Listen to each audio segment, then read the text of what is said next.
कल आप लोगों ने कथा सुना था कि पांडव पांचों पृथ्वी पर धराशायी होकर गिरे हैं। आगे की कथा, जब ये पांचों पांडव पृथ्वी पर गिरे थे तो कृष्ण भगवान भीष्म पितामह के पास पहुंचते हैं। कथा की ओर ध्यान दीजिए आप लोग, कथा की ओर ध्यान दीजिए। और कृष्ण भगवान भीष्म पितामह के सारे अंग पर स्पर्श करते हैं।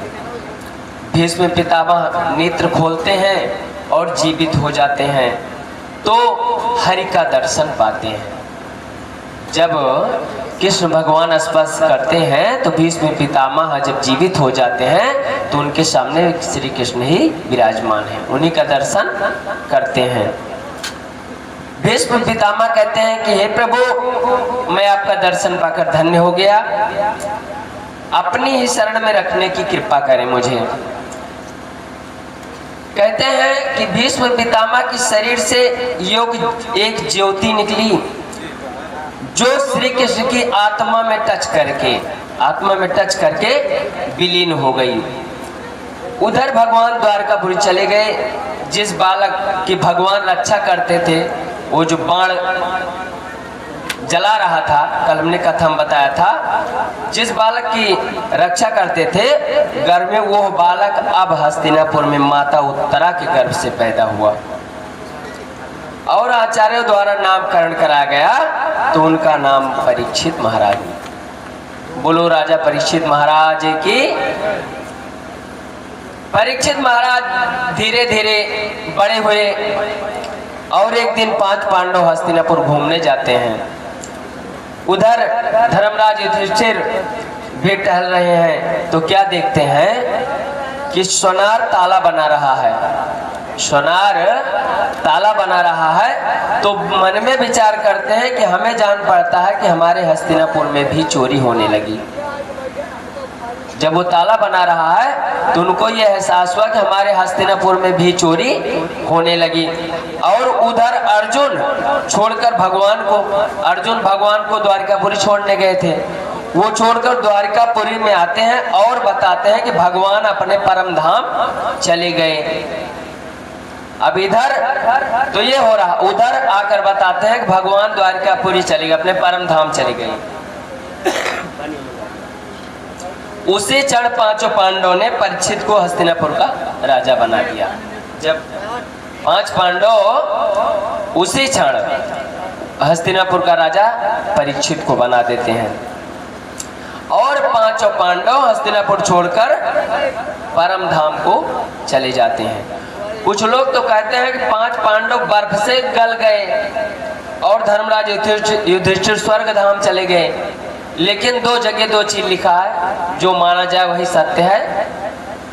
इधर राजा परीक्षित अपनी प्रजा की सेवा कर रहे हैं। राजा का कर्तव्य है प्रजा की सेवा करना। अगर ग्राम प्रधान है, अपने ग्राम प्रधान अपनी समय में अगर अपने गांव का सेवा नहीं करता तो समझ लो कि वो दोबारा होने वाला नहीं है। एक बार ही कुछ हो सकता है, दोबारा नहीं हो सकता।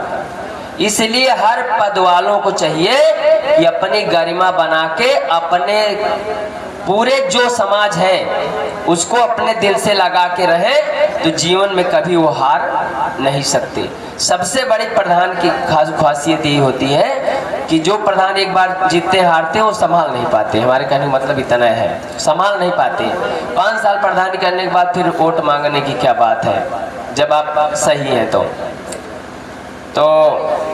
परंतु आजकल अपनी कुर्सी के चक्कर में राज्य का कर्तव्य है प्रजा के हाल चाल पूछना, लेकिन कोई कर नहीं रहा है। उधर राजा परीक्षित भ्रमण करते हैं तो क्या देखते हैं कि एक बैल एक पैर के ऊपर खड़ा है। मतलब एक बैल है, उसके एक ही पैर पे खड़ा, 3 पैर उसका बंधा है और उसी के सामने एक गौ माता खड़ी है। तो ये बैल कौन है? ये बैल है धर्म। और गाय है पृथ्वी माता।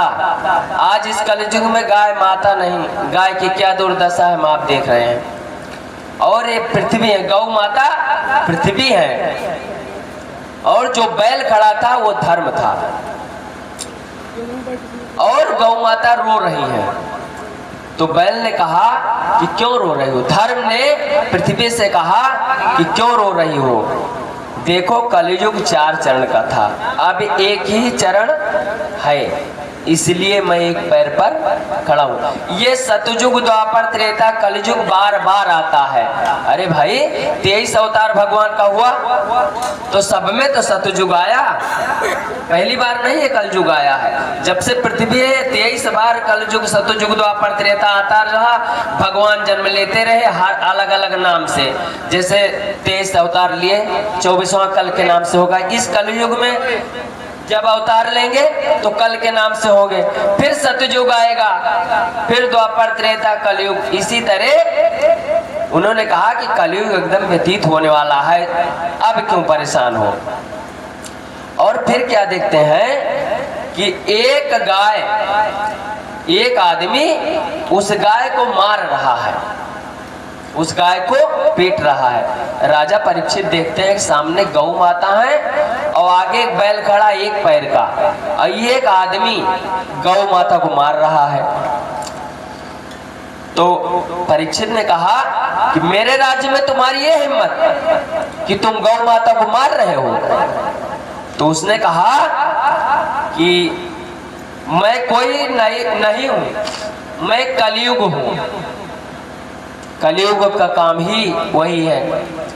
फिर राजा परीक्षित ने धनुष बाण से मारना चाहा, वो हाथ जोड़कर उनके सामने बैठ गया। अरे भाई जब शरणागति हो गया, मारने बाण उठाया और वो बैठ गया, तो राजा परीक्षित ने उसे बाण से नहीं। राजा परीक्षित बोले हे कलयुग, तुम इस राज्य को छोड़कर चले जाओ। कलयुग कहता है कहाँ जाऊं? हर जगह पूरे पृथ्वी पर तुम्हारा राज्य है, मैं कहाँ जाऊं? परीक्षित महाराज कहते हैं कि कलयुग के रहने के लिए 4 स्थान हैं। पहला स्थान जहां जुआ खेला जाए। राजा परीक्षित ने कहा कि जहां जुआ हो रहा वहां चले जाओ। कलयुग ने कहा कतई नहीं जाएंगे, जहां जुआ खेला जाता है उस गांव का विनाश होता है। जहां जुआ खेला जाता है उस गांव का विनाश होता है। जैसे एक कहावत है, मेढ़ा सिंधी भांवरी जह तुरंग के होए, अपने घर का काव कहा नगरो डारे खुए। घोड़ा के रो गया मेढ़ा सिंधी भांवरी जह तुरंग के होए, अपने घर का काव कहा नगरो डारे खुए। वैसे जुआ खेले वाले जहां खेला थी 4 बारी सर्वनाश हुआ था। तो कलयुग भी कह रहा है कि मैं जुआ में नहीं जाऊंगा। तो फिर परीक्षित महाराज ने कहा कि फिर कहाँ जाओगे? तुम मदिरा जहां पिया जाता हो वहां चले जाओ। कलयुग ने कहा यह भी नहीं हो सकता, हम दारू जहां पी जाए वहां नहीं जा सकते। बताइए कलयुग नहीं जाने को तैयार हुआ जहां दारू पीते हैं लोग, और हमारे अपने यहाँ दारू पीते हैं लोग। तो ये समझ नहीं पाते, कोई बात नहीं है, ये समझ जाए कि दारू पीना बुरा है, कोई बतावे तो। अरे भाई गार्जियन का मतलब अपने बच्चे को बताना। लड़के 3 बार, लड़कों को जिंदगी में 3 बार देख रेख करने पड़ती है, लड़की की जिंदगी में 1 बार। कैसे माताओं? लड़की जब श्रेष्ठ हुई तो शादी करने के पहले लड़की की देखरेख माता पिता का कर्तव्य है। उसको विवाह कर दो, उससे मुक्त हो गए, वो अपने ससुराल गई, तुम्हारा गरा खत्म। लेकिन लड़के 3 बार, जब छोटे थे तो कुआं में गिरने के डर, साइकिल से लड़ने के डर, भागने के डर, गड्ढे में गिरने के डर, 5 साल तक ये रखाओ, 5 साल के बाद आप 15 साल तक उनसे छुटकारा पा जाते हो। अरे भाई तुम्हारे कहने 6, 7, 8 में पढ़े, जब वो 16 साल के हुए तो फिर माता पिता के कर्तव्य उनको देखना कि अब ये कहाँ जा रहे हैं, क्योंकि वही समय उनका बिगड़ने का है, 16 से 22। फिर एक बार आपको बहुत ध्यान देना है कि ये लड़का हमारा, जो लड़का बिगड़ा समझ लो गार्जियन उसका सही नहीं है। अगर गार्जियन सही है तो लड़का बिगड़ नहीं सकता। 4 साम दाम दंड भेद, 4 चीज से सेवन करो। पहले समझाओ, नहीं मानता है, दाम पैसे की लालच दो, बेटा पढ़ने जाओ 10 रुपए ले लो, लेकिन वापसी में जो सामान लाना खाने के लिए घर पे खाना। अगर नहीं मानता तो दंड, उसे मारो पीटो, अगर फिर भी नहीं मानता तो उसे त्याग कर दो, परित्याग।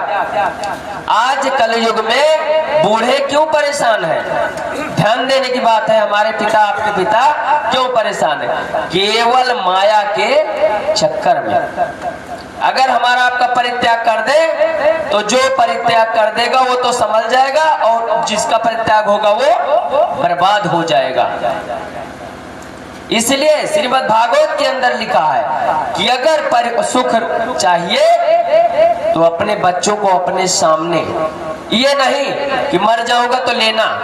अरे भाई मर जाओगे तो मर के लेंगे लड़के, मरने से पहले अपने बच्चों का सब कुछ दे दो, अधिकार उनका। उसके बाद अपना ही थोड़ा अपना ले लो, जितने में तुम्हारा गुजारा हो, और एक के साथ रह जाओ। सब वो प्रॉपर्टी उसकी है जो सेवा करे।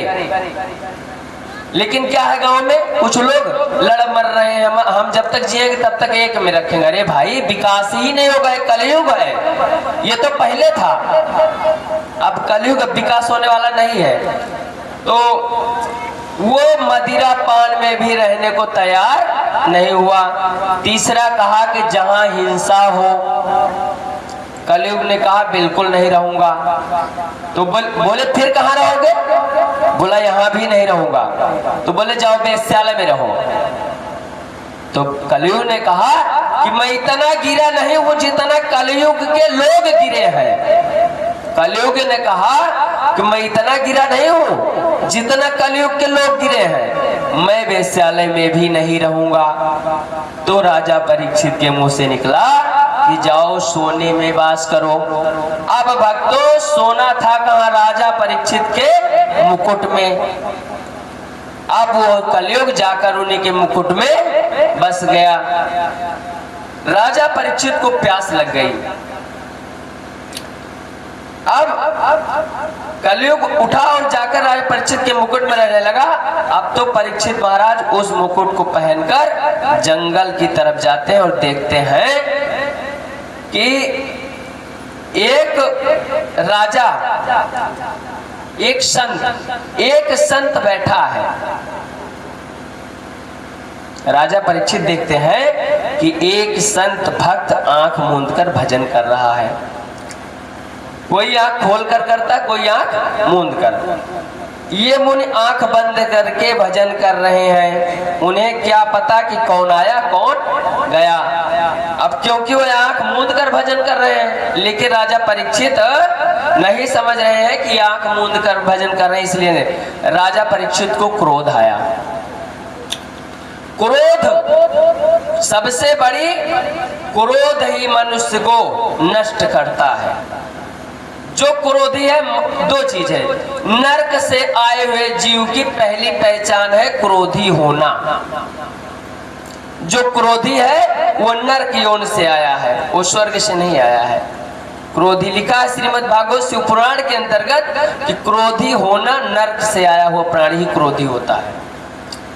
अब राजा परीक्षित को क्रोध आ गया कि मुझसे प्रणाम नहीं किया। उस मुनि कौन थे? समीक ऋषि, जो तपस्या कर रहे थे समीक ऋषि थी। फिर उन्होंने क्रोध में आकर अपना धनुष बाण उठाया और समीक ऋषि को मारना चाहा। तो देखा कि वहीं पर एक मरा सर्प पड़ा है। जब बाण उठाया तो देखते हैं कि वहीं एक मरा सर्प पड़ा है। फिर उन्होंने उस मरे सर्प को राजा ने समीक ऋषि के गले में फेंक दिया। वो मरा हुआ सर्प समीक ऋषि के गले में जाकर लिपट गया। उसके बाद वहां से राजा परीक्षित वापस आए और घर पर आकर मुकुट रखा तो बड़ा पश्चाताप, क्योंकि कलियुग तो मुकुट में था, कलियुग तो मुकुट में था। जब मुकुट रख दिए तो उनको होश आया कि हमने तो बहुत गलत किया, ऋषि के गले में सर्प मरा हुआ डाल दिया। लेकिन अब क्या करें, अब फायदा कुछ होना नहीं है, क्योंकि कलियुग ने अपना प्रभाव दिखा दिया। उधर समीक ऋषि के पुत्र है श्रृंगी ऋषि। श्रृंगी ऋषि कौन है? जिनका विवाह राजा दशरथ की पुत्री शांता से हुआ था, वही श्रृंगी ऋषि हैं जो कि पुत्रेष्ठ यज्ञ करवाए थे अयोध्या में, वही श्रृंगी ऋषि हैं। उनको पता चला कि मेरे पिताजी के गले में मरा हुआ सर्प पड़ा है। बस तुरंत कमंडल से जल ने उठाया और श्राप दे दिया कि जिसने मेरे पिता को मारा हो वो 7 दिन के अंदर उसको सर्प तक्षक नाग द्वारा मृत्यु हो। अब राजा परीक्षित को श्राप लग गया। फिर नारद द्वारा पता चला कि तुमको तो श्राप लग गया, श्रृंगी ऋषि द्वारा, श्रृंगी ऋषि ने तुमको श्राप दे दिया, तुम्हें 7 दिन में ही मरना है। अब राजा परीक्षित को पता चल गया मुझे श्राप लगा है, 7 दिन में ही मरना है। अब तो राजा परीक्षित बहुत परेशान, जिसको ये पता लग जाए कि मरना है वो बहुत परेशान होता है। लेकिन मरने से डरता सब है लेकिन बचता कोई नहीं है। इस पृथ्वी पर बिना मृत्यु के कोई बच नहीं सकता, लेकिन भगवान कृपा करें हनुमान जी कि समय पर मृत्यु हो तो अच्छा है। जैसे भाई बुजुर्ग हो जाए, अपना समय समाप्त हो जाए, तब भगवान मृत्यु दे तो कोई दुख नहीं। तो राजा परीक्षित ने अपने राज्य का परित्याग कर दिया और जाकर गंगा के किनारे बैठ गए। जब ऋषियों को पता चला कि परीक्षित जी श्रापित हैं, बड़े बड़े ऋषि आए, वशिष्ठ जी आए, अत्रि मुनि जी आए और राजा परीक्षित ने सबको प्रणाम किया और पूछा कि मुनियों, राजा परीक्षित ने पूछा कि मुनियों, मरते हुए प्राणी को क्या करना चाहिए? कुछ देर के बाद अवधूत वेश धारण करके सुखदेव महाराज आए। वहीं पे सुखदेव महाराज का आगमन हुआ तो सब ऋषियों ने सुखदेव को प्रणाम किया। भक्तों देखिए, सुखदेव को सब ऋषियों ने प्रणाम किया। ऋषि जो है एक एक ऋषि 8-8 हजार वर्ष तपस्या करके आए हैं और सुखदेव महाराज अभी एकदम कम उम्र के, लेकिन ऋषियों ने प्रणाम किया। क्यों? क्योंकि उनको ज्ञान ज्यादा था। सुखदेव महाराज को भी ज्ञान ज्यादा था और उनको आसन पर बैठाया। राजा परीक्षित भी बैठे हैं, वहीं पे राजा परीक्षित भी बैठे हैं और राजा परीक्षित ने प्रश्न किया कि हे प्रभु, मुनियों, मरते हुए प्राणी को क्या करना चाहिए? सुखदेव महाराज ने कहा कि राजन, खटवांग को 2 दिन का समय मिला था। राजा खटवांग को केवल 2 दिन का समय मिला था, वे मुक्ति पा गए। आपको तो 7 दिन का समय मिला है, तुम चिंता मत करो, क्यों निराश हो? सुखदेव जी ने कहा, क्या कहा? गीत के माध्यम से, आत्मा का कोई तो जतन कर ले, जतन कर ले, थोड़ा थोड़ा जी ले, थोड़ा थोड़ा मर ले।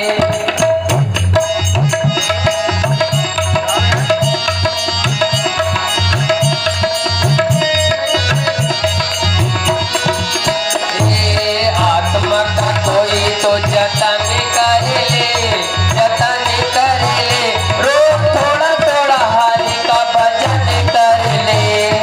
आत्मा का कोई तो जतन कर ले,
कि थोड़ा अच्छे लोगों की संगत करो।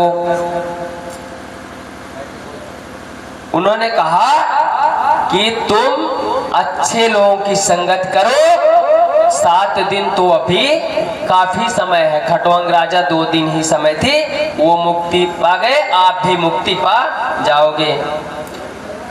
तो कहा कि क्या करना होगा।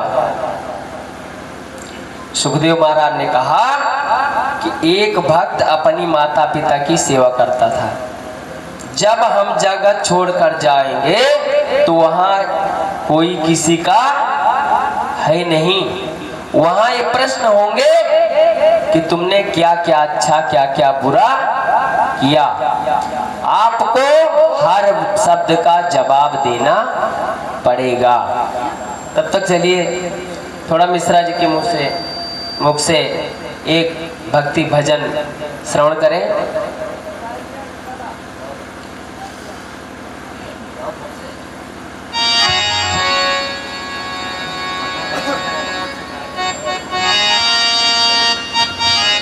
जय श्री राधे। थोड़ा आप लोग भी पीछे से गाएंगे तो अच्छा रहेगा। ओ तेरी मंद मंद मुस्कलिया पे बलिहार सांवरे, मैं बलिहार सांवरे। तेरी मंद मंद मुस्कलिया पे बलिहार सांवरे, बलिहार सांवरे।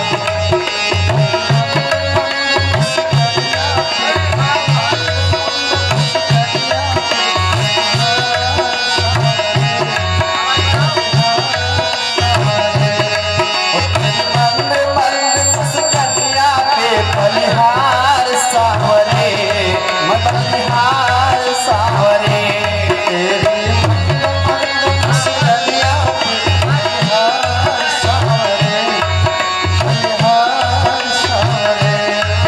तेरे अजब गजरारे मटके हैं कारे कारे, तेरे अजब गजरारे मटके हैं कारे कारे। तेरे अजब गजरारे मटके हैं कारे कारे, तेरे अजब गजरारे मटके हैं कारे कारे। और तेरी तिरछी सी चितवनिया पे बलिहार सांवरे, बलिहार सांवरे।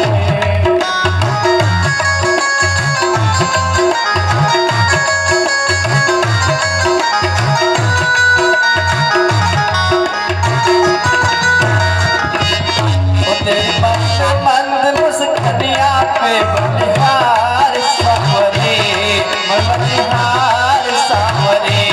तेरी मंद मुस्कलिया पे बलिहार सांवरे, बलिहार सांवरे।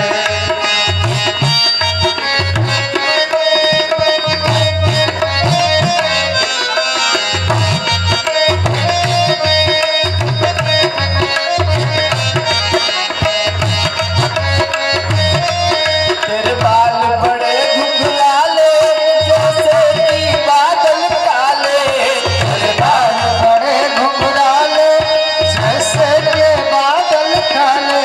तेरे बाल बड़े घुंघराले जैसे कि बादल काले, तेरे बाल बड़े घुंघराले जैसे कि बादल काले। तेरे कुंडल की झलकनिया पे बलिहार सांवरे, बलिहार सांवरे। कुंडल की झलकनिया पे बलिहार सांवरे, बलिहार सांवरे। और उनसे कहा कि जाओ तुम सृष्टि का निर्माण करो। अब भक्तों, मनु और शत्रुपा के 5 संतान हुए, जिसमें 2 पुत्र और 3 पुत्रियां। पुत्र का नाम है उत्तानपाद, नंबर दूसरे का नाम है प्रियव्रत। मनु और शत्रुपा के 2 पुत्र हुए, उत्तानपाद और प्रियव्रत, और 3 पुत्रियां हुई, पहली पुत्री का नाम आकुति, दूसरी का नाम देवहूति, तीसरी का नाम प्रसूति। देवहूति का विवाह कंदर्प ऋषि के साथ हुआ। उनके 2 पुत्री हुई। नंबर 1 कला, नंबर 2 अनसुईया माता। किसके? देवहूति का विवाह किसके साथ हुआ? कंदर्प ऋषि के साथ। और उनके 2 पुत्री हुई, कला और कौन? सती अनसुईया। ये माता देवहूति की पुत्री है। एक बार तीनों देवियों को अहंकार आ गया कि मेरे सिवा कोई सती नहीं है। किसको? ब्रह्मा विष्णु महेश की लक्ष्मी को अहंकार आ गया कि मेरे सिवा इस संसार में कोई सती नहीं है। तो माता सती की परीक्षा लेने के लिए तीनों देवों को भेजती हैं। तो क्या होता है, वहां जाते हैं और माता सती के दरवाजे पे अलख जगाते हैं। माता भूख लगी है माँ। माता सती अनसुईया निकलती हैं और कहती हैं कि बैठिए भगवान, मैं आपको अभी भोजन कराती हूँ।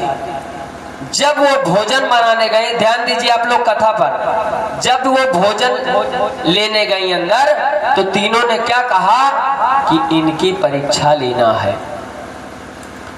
जब आई तो कहा माँ मैं इस तरह भोजन नहीं करूंगा। सती अनसुईया ने कहा फिर? कहन बेवस्त्र होकर अपनी गोद में तीनों को बैठाकर भोजन कराओ। सती अनसुईया ने कहा बहुत अच्छा। तुरंत सती अनसुईया ने अपने पति के कमंडल से पानी लिया और तीनों देवों पर छिड़क दिया। तीनों देव 6-6 महीने के बालक बन गए और तीनों को अपनी गोद में बैठाकर माता सती खिला रही हैं। उधर अब तीनों देवता वापस ही नहीं गए। अब तीनों लक्ष्मी परेशान है कि कहाँ है। तब तक नारद पहुंच जाते हैं। कहीं देवियों क्यों परेशान हो? माताओं ने कहा कि हमारे पति तीनों के गए, अभी आए नहीं। तो क्या कहते हैं भाव के साथ? सती अनसुईया झुलाई रही पालना, तीनों देव झूल रहे बनकर के लालना।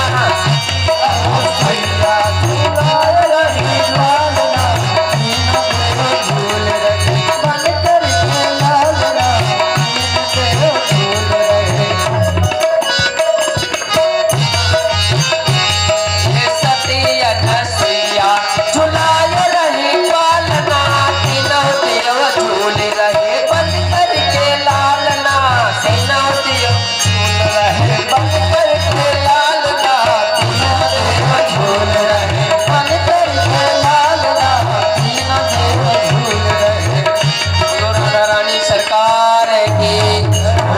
देवियों को पता लगा कि सती अनसुईया के यहाँ सती अनसुईया ने हमारे तीनों देवों को बालक बना लिया है।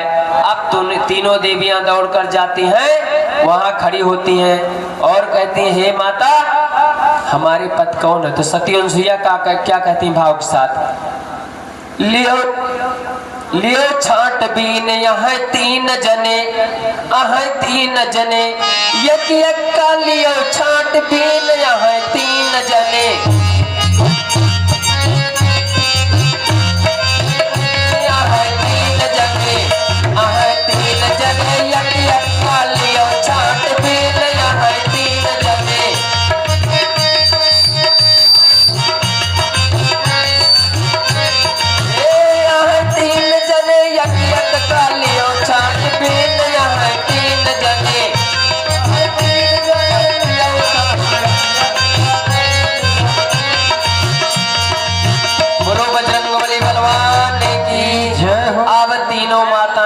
परेशान है तो सती अनसुईया कहती हैं कि हे देवी आज से कभी परीक्षा सती तुका ना लेना।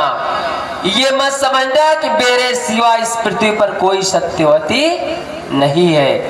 तो फिर सती अनसुईया के पैरों पर गिर पड़ती हैं और सती अनसुईया कमंडल से जल छिड़क देती हैं। तीनों देवता अपने रूप में आ जाते हैं। बोलो ब्रह्मा विष्णु महेश की जय हो। इधर दूसरी आकुति जो थी, आकुति ने 9 कन्याओं को जन्म लिया। आकुति के 9 पुत्रियां पैदा हुई और 10वां पुत्र पैदा हुआ कपिल भगवान। ये भी भगवान अवतारी है। बोलो कपिल भगवान की जय हो। जय। देवहूति ने भगवान कपिल को तखत पर बैठा और प्रश्न पूछती हैं कि बेटा माया क्या है। अपने पुत्र से कपिल भगवान से पूछती हैं कि बेटा माया क्या है। कपिल भगवान कहते हैं माँ, माया एक बंधन है। माया कभी जीव को मुक्त होने नहीं देती। फिर देवहूति माता दूसरा प्रश्न पूछती हैं कि भगवान को कैसे बंधन में बांधा जाए। तो कपिल भगवान कहते हैं कि मैया, भगवान को भजन से ही बांधा जा सकता है, अन्यत्र कोई उपाय नहीं है। तीसरा प्रश्न फिर पूछती हैं कि मन मचलने से कैसे रोका जाए। कपिल भगवान से माँ पूछ रही हैं। कपिल भगवान माँ से कहते हैं कि माता, मन को भगवान में लगाया जाए तो इधर उधर सोचने का टाइम नहीं मिलेगा। चौथा प्रश्न फिर क्या पूछती हैं कि जीव गर्भ में बहुत प्रसन्न रहता होगा। तो कपिल भगवान कहते हैं नहीं माँ, जीव बहुत दुखी रहता है। गर्भ में भला जीव सुखी रह सकता है? सोचने की बात है कि गर्भ में कभी जीव सुखी रह सकता है? इतना दुखी जीव रहता है गर्भ में कि उससे बड़ा दुख संसार में पड़ने वाला उसको दोबारा नहीं होता है। तो भगवान ने कहा कि जब तुम गर्भ से जाना तो मेरा भजन करना, लेकिन मनुष्य उसके बाद कहाँ भजन करता है। संत कहते हैं दीन कहे धनवान सुखी, धनवान कहे सुख राजा को भारी, राजा कहे महाराज सुखी, महाराजा कहे है इंद्र को भारी। हरि भजन बिना सब दिन दुखारी, हरि के बिना कोई नहीं सुखकारी। मतलब कोई राजा न सुखी है न महाराजा सुखी है, जो भजन करता है वही सुखी है। कपिल भगवान ने कहा कि जो भजन करता है वही सुखी होता है, बाकी संसार में कोई सुखी नहीं रहता है। बोलो माता सती मैया की। उसके बाद दक्ष प्रजापति की पुत्री हैं जिनका नाम सती है। अब आप लोग सती का चरित्र सुनिए। सुखदेव महाराज जब राजा परीक्षित को कथा श्रवण कराने लगे तो पहली कथा क्या श्रवण कराया? सती का चरित्र। सती कौन थी? भोलेनाथ की देवी पत्नी। और ये दक्ष प्रजापति कौन था? दक्ष इसका नाम था। प्रजापति क्यों कहा गया? जब राजा हो गया तो प्रजा का पति, राजा माने प्रजा का पति, इसीलिए इनको दक्ष प्रजापति कहा गया और ये नाम है इनका दक्ष। सुखदेव महाराज ने राजा परीक्षित को पहली कथा में सती का चरित्र चित्रण सुनाया। सबसे पहले मनुष्य को अपने घर के व्यक्तियों को शिक्षा देना चाहिए। अपने बच्चों को शिक्षा नहीं देते हो तो दूसरे को बच्चों को शिक्षा देने का कोई अधिकार नहीं है। इसलिए उन्होंने पहले राजा परीक्षित को कथा श्रवण कराई, सती चरित्र। तो सुखदेव महाराज ने राजा परीक्षित को सती का चरित्र चित्रण सुनाया। एक बार त्रेता युग माही, शंभु गए कुंभजर ऋषि माही। शंभु गए कुंभजर ऋषि माही। एक बार त्रेता युग माही, शंभु गए संग सती जग चलिए भवानी, पूजिय सती अखिलेश्वर वाणी।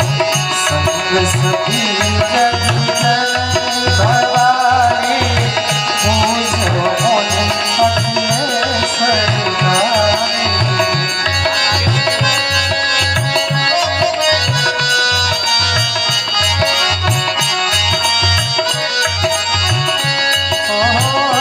एक बार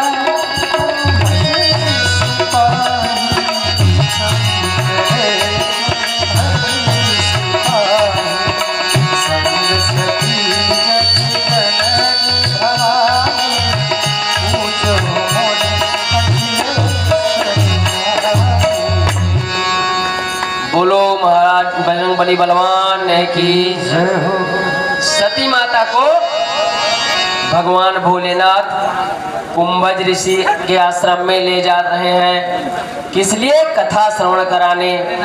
लेकिन भक्तों देखिए होता क्या है, कथा में पहुंचे तो भोलेनाथ, लेकिन सबसे महत्वपूर्ण चीज ये है कि कथा में आओ, कथा ना सुनो तो व्यथा बन जाती है। जैसे आप लोग भक्त कथा सुनने आए हो, यहाँ कथा अगर नहीं सुनते हो तो इसका फल अच्छा नहीं मिलता, बुरा मिलता है। कथा में जाओ तो जितनी देर बैठो कथा श्रवण करो। सती माता ने कथा सुनते समय कथा नहीं सुनी थी। देखो आगे कथा में मैं बताता हूँ कि कितनी तकलीफ उनको उठाना पड़ा। तब सती माता को लेकर कथा श्रवण कराने ले जाते हैं। वहां पर जब कुंभज ऋषि को प्रणाम किया भोलेनाथ ने, तो वहां पर भी ये संकीय हो गई। ये तो आराध्य देव भोलेनाथ आइए एक ऋषि से प्रणाम कर रहे हैं। तो फिर शंकर भगवान ने समझाया कि देवी ये ऋषि हैं। उसके बाद वहां कथा सुना नहीं उन्होंने। कुंभज ऋषि माता सती को प्रभु भोलेनाथ को साथ आश्रम पर बैठाते हैं और कथा श्रवण कराते हैं, लेकिन माता सती कथा को श्रवण नहीं करती हैं। जब इन्होंने कथा नहीं श्रवण किया तो यह कथा इनकी व्यथा में बदल गई। तो होता क्या है, शंकर भगवान माता सती को लेकर कथा सुनने के बाद प्रस्थान करते हैं कैलाश पर्वत की तरफ। तो क्या होता है कि इधर श्री रामचंद्र भगवान उस समय सीता के वियोग में जंगल जंगल बिछुड़ रहे। सीते सीते, ये उस समय की बात है जब माता सीता को लंका का महाराज रावण हरण किया था। उसी समय की लीला भगवान श्री राम लीला कर रहे हैं। और ये शंकर भगवान तो समझ ही रहे हैं कि ये नारायण है, ये लीला कर रहे हैं। अरे भाई हम आप नहीं जानते हैं, लेकिन जितना कुछ किया प्रभु श्री राम ने जानबूझकर ही तो किया है। जब तक करो अग्नि में वासा तब तक करो निशाचर नासा। जब इन्होंने उनको अग्नि में वास करवाया था तो सीता इनकी गई कहाँ थी? लेकिन इनको तो केवल लंकेश्वर को मारना था, उसका उद्धार होना था, इसीलिए इन्होंने जन्म लिया था। अब ये महाराज श्री राम सीते सीते करके बिछुड़ रहे हैं और उधर माता सती भोलेनाथ के साथ आ रही हैं। तो क्या हुआ, जब भोलेनाथ ने प्रभु श्री राम को देखा तो प्रणाम किया। श्री राम पर निगाह पड़ी तो कहा, हे प्रभु आप धन्य हैं, आप कैसी लीला कर रहे हैं पृथ्वी लोक पर। आप तो शंकर भगवान ने श्री राम को प्रणाम किया तो सती माता पूछती हैं, हे नाथ ये कौन है, क्यों इसको प्रणाम कर रहे हो? शंकर भगवान ने कहा, देवी ये प्रभु श्री राम है। भक्तों प्रभु श्री राम आराध्य देव भोलेनाथ को कहते थे और भोलेनाथ आराध्य देव श्री राम को कहते थे। तो माता सती कहती हैं कि ये आराध्य देव है। तो शंकर भगवान कहते हैं, हाँ देवी ये अवतारी हैं, इन्होंने अवतार ही लिया है लीला करने के लिए, ये अपनी लीला कर रहे हैं। लेकिन सती को विश्वास नहीं हुआ। अब देखिए वहां कथा नहीं सुनी, इसीलिए ये सब देखने को मिल रहा है। और उधर अब शक भी कर रही है अपने पति की बात पर। दूसरी गलती सती क्या कर रही है, कभी माताओं को, बेटियों को अपने पति पर अविश्वास नहीं करना चाहिए। पति भले झूठ बोले, लेकिन तुम कभी मत सोचो कि झूठ बोल रहे, उसका फल वो पाएंगे ना। तुम अपने से क्यों दंडित, भाग्य से दंडित हो रही हो। माताओं को, बेटियों को ये नहीं चाहिए कि वो अपने पति के बारे में शक करे कि ये झूठ बोल रहे हैं। झूठ सती ने दूसरी गलती क्या किया कि प्रभु के ऊपर शंका कर रही है कि ये तो गलत कह रही है, आराध्य देव है नहीं, अवतारी है नहीं, ये मानव की तरह जंगल जंगल बीबी के चक्कर में, औरत के चक्कर में भ्रमण कर रहे हैं, बता रहे देव हैं। अगर ये देव हैं तो इनकी स्त्री का हरण कौन कर सकता है। बात उनकी भी सही थी सोचने की कि रे भाई जब ये भगवान है तो इनकी स्त्री का हरण, लेकिन उन्होंने शंका किया। इसलिए आगे क्या होता है, फिर इन्होंने कहा कि मैं परीक्षा लूंगी। अगर आप कहते हैं कि ये भगवान है तो मैं जाकर उनकी परीक्षा लूंगी। शंकर भगवान ने कहा जाओ, लेकिन तुम परीक्षा मत लो। अब सती माता नहीं मानती, तीसरी गलती फिर कर रही है कि पति का कहना नहीं मान रही है। फिर ये जाने को तैयार हो गई। अब भगवान भोलेनाथ अपने प्रभु श्री राम का स्मरण करके बैठ जाते हैं। उधर माता सती प्रभु श्री राम के पास पहुंचती हैं। जब पहुंचती हैं तो सीता माँ का रूप बनाकर परीक्षा लेने गई, तो किस रूप में, माता सीता के रूप में। सीता उनकी जानकी तो हरण हुआ था, और उसी जानकी के रूप में सामने चल रही हैं। जब श्री राम प्रभु इन्हें देखते हैं तो कहते हैं बड़ा सुंदर भाव के साथ, जोरे पानी प्रभु के न प्रणामो,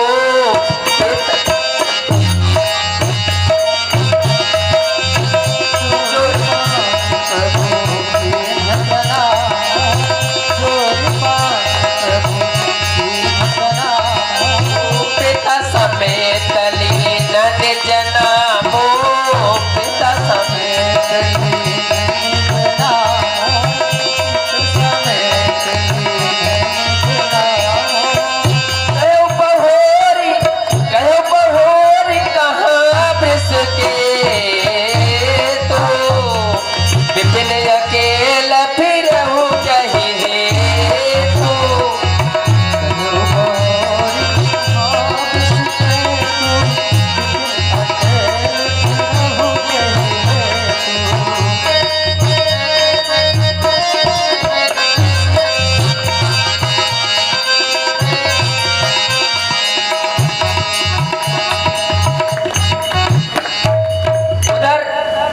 माता सती को प्रभु श्री राम पहचान जाते हैं कि ये तो सती है। उनको क्या कहा कि हे, हाथ जोड़कर कहा, प्रणाम किया कि पिता मेरे आराध्य देव कहाँ है, और तुम इस जंगल में अकेली कहाँ विचरण कर रही हो माँ, हमारे आराध्य देव भगवान कहाँ।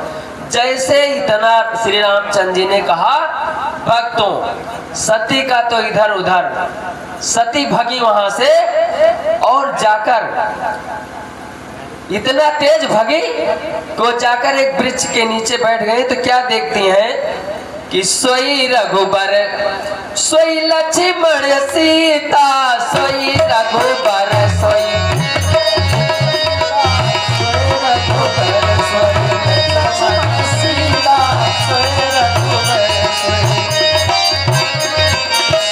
रघुबर, सोई लक्ष्मण सीता, सोई रघुबर, सोई लक्ष्मण सीता। देखी सती अति भई सब भीता, देखी सती सब भई भीता। हृदय काम पतन सुधि कछु नाही, हृदय काम पतन सुधि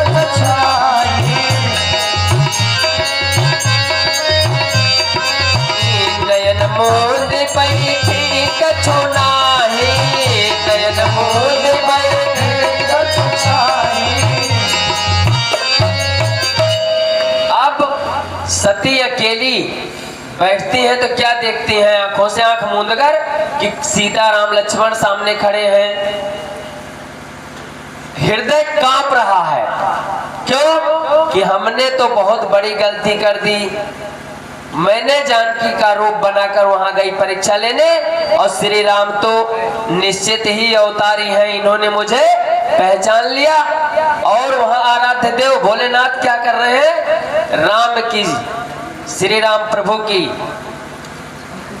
समाधि में लीन है, और वहां वो सब कुछ देख रहे हैं कि हमारे प्रभु श्री राम की परीक्षा सती लेने गई है, और हमारे प्रभु श्री राम ने सती को मां कह दिया। अब दौड़ी दौड़ी सती माता भोलेनाथ के पास आती हैं, तो शंकर भगवान पूछते हैं, अब चौथी गलती करने चल रही हैं। जब पूछते हैं कि कहो देवी परीक्षा ली, परीक्षा में पास हो गई, तो माता सती फिर झूठ बोलती हैं कि मैंने कोई परीक्षा नहीं ली। अब माता सती ने ये भी गलती किया, परीक्षा लिया, और परीक्षा लेने के बाद अपने पति से झूठ भी बोल रही है। इसलिए पत्नी को पति से ना झूठ बोलना चाहिए, ना शक करना चाहिए, ना उनकी बातों पे अविश्वास करना चाहिए। चाहे पति अच्छा हो या बुरा हो, हर देवियों का कर्तव्य है। ये भगवान की लीला है, प्रभु की लीला है। माता जानकी अपने पर अडिग रही, महाराज रावण ऐसे राक्षस का वध हो गया। इन माताओं में इतनी बड़ी शक्ति है, ये पृथ्वी रुकी है तो केवल माताओं द्वारा, स्त्रियों द्वारा, बेटियों द्वारा, बहन बेटियों द्वारा। अब माता सती ने फिर गलत कर दिया कि परीक्षा नहीं लिया, हमने झूठ बोल रही हैं। तो शंकर भगवान तो समझ ही रहे हैं कि इन्होंने झूठ बोल रही है। तो शंकर भगवान अपने मन में सोचते हैं कि शिव संकल्प की न मन माही, ये तन सती अभियटय बनाही। संकल्प की न मन माही, शिव संकल्प की न मन माही, शिव संकल्प की न मन माही, यही तन सती अभियटय बनाही। यहु तन सती अभियटय बनाही।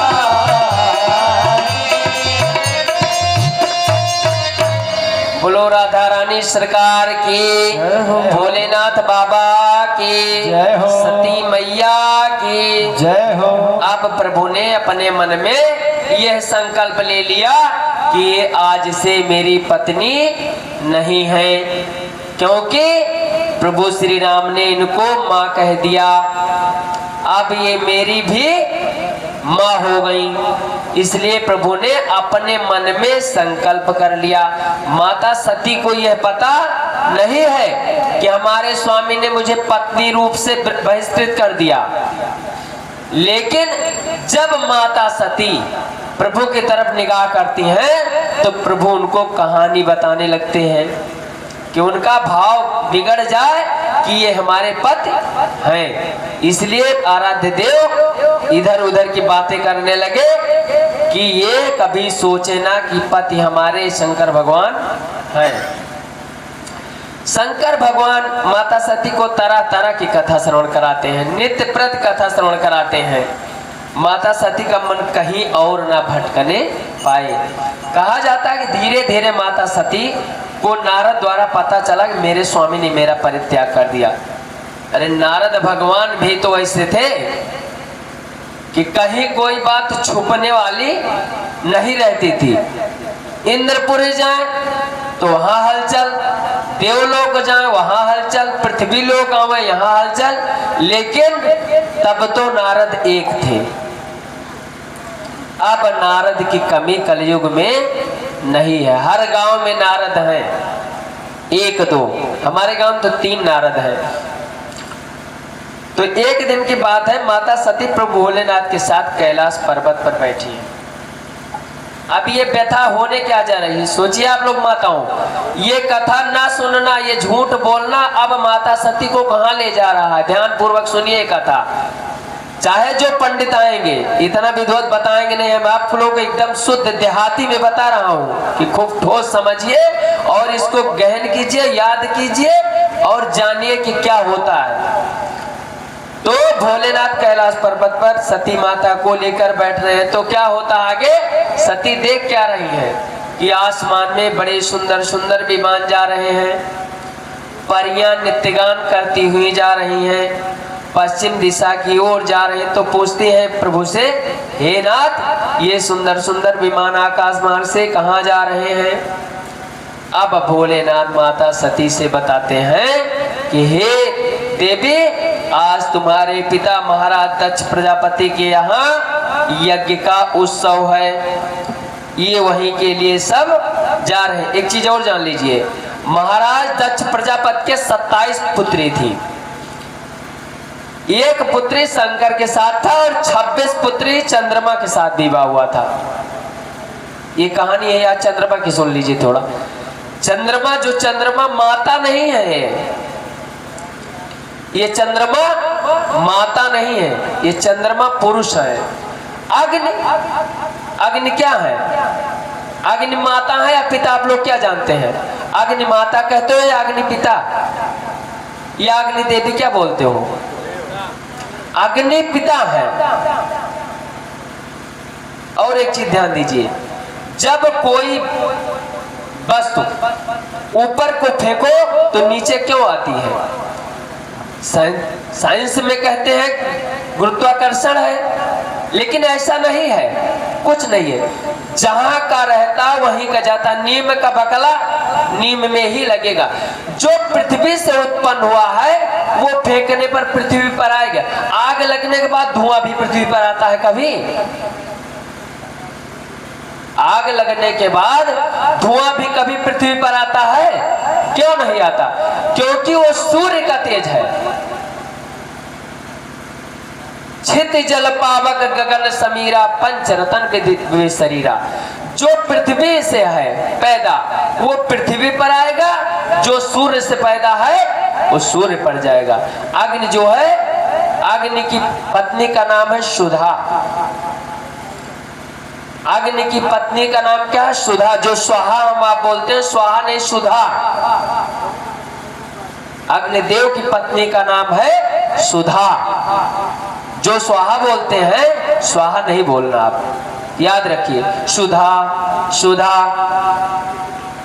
इस तरह। तो चंद्रमा के बारे, चंद्रमा की 26 पुत्रियां, हाँ, महाराज दक्ष प्रजापति की 26 पुत्रियों का विवाह चंद्रमा के साथ हुआ था और एक का विवाह महाराज भोलेनाथ के साथ हुआ था। तब जब चंद्रमा ने क्या किया कि उन्होंने 25 पुत्रियों को उनको त्याग दिया। महाराज दक्ष के यहाँ 25 पुत्रियां रह रहे हैं, उनको चंद्रमा ले ही नहीं जा रहा है। और एक पुत्री सती तो इनके यहाँ शंकर जी के यहाँ है ही। तो महाराज दक्ष प्रजापति ने श्राप दे दिया, हे चंद्रमा तू कोढ़ी हो जाएगा। ना चंद्रमा में गड्ढे हैं ना कुछ है, चंद्रमा में कोढ़ है, कोढ़। ये चंद्रमा जो थोड़ा दिखाई देता है ये कोढ़ का निशान है। पूरा चंद्रमा कोढ़ हो गया। देवलोक में हलचल मच गई कि चंद्रमा कोढ़ी हो गई, चंद्रमा कोढ़ी हो गई। महाराज दक्ष ने श्राप दे दिया। तो चंद्रमा भोलेनाथ के पास जाते हैं और कहते हैं कि हे भोलेनाथ, इसका कोई उपाय बताइए।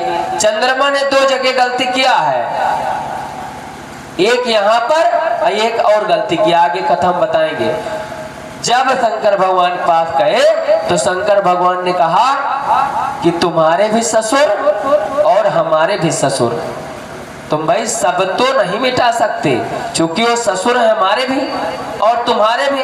तुमने गलती किया, 25 पुत्रियों को नहीं ले आ रहे थे, इसलिए उन्होंने श्राप दे दिया। लेकिन इतना करूंगा, सब देवता आकर, ब्रह्मा विष्णु महेश इंद्र दिवंगना जितने देवता थे सब आकर प्रभु भोलेनाथ से अनुनय विनय करने लगे कि प्रभु आप ही इसका निवारण कर सके। तो शंकर भगवान ने कहा कि जाओ सब तो ठीक हो जाएगा, लेकिन थोड़ा सा धब्बा आपके रहेगा, क्योंकि मैं ससुर का श्राप एकदम मुक्त नहीं कर सकता। इसीलिए चंद्रमा में धब्बे कोढ़ का निशान है।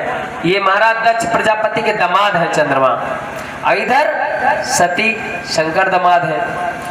चलिए कहानी पर ध्यान दीजिए, कथा पर। उसके बाद जब ये पूछ दक्ष को देख नहीं पाया और मैं उठा नहीं, इसीलिए हो सकता है वो नाराज हो, और वास्तविक नाराज हुए।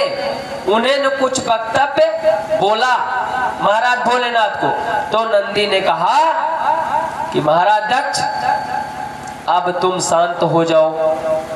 नंदी बाबा ने, नंदी बाबा कौन है? धर्म है। भोलेनाथ किस पर चलते हैं? धर्म पर चलते हैं।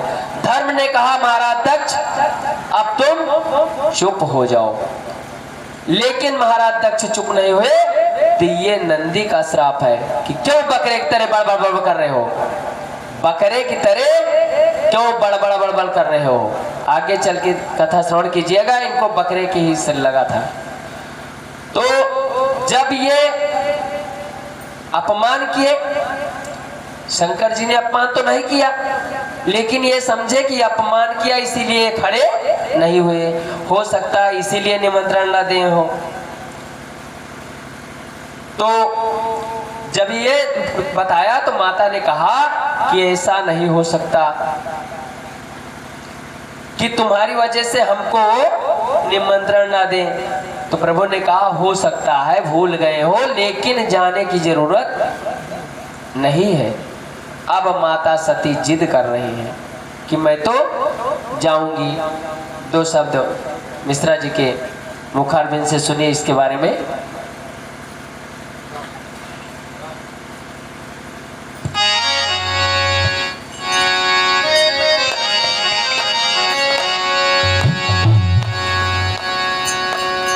भोलेनाथ मैया पार्वती को समझा रहे हैं कि जहाँ पर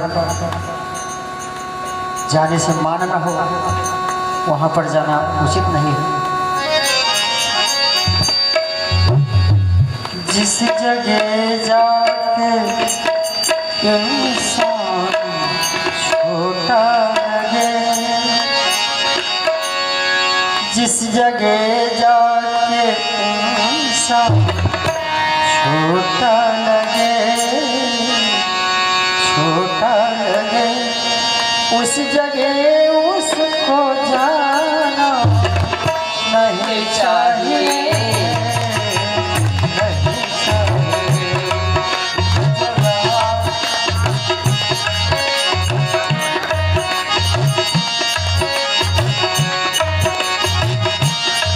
उस जगह उसको जाना नहीं चाहिए, नहीं चाहिए।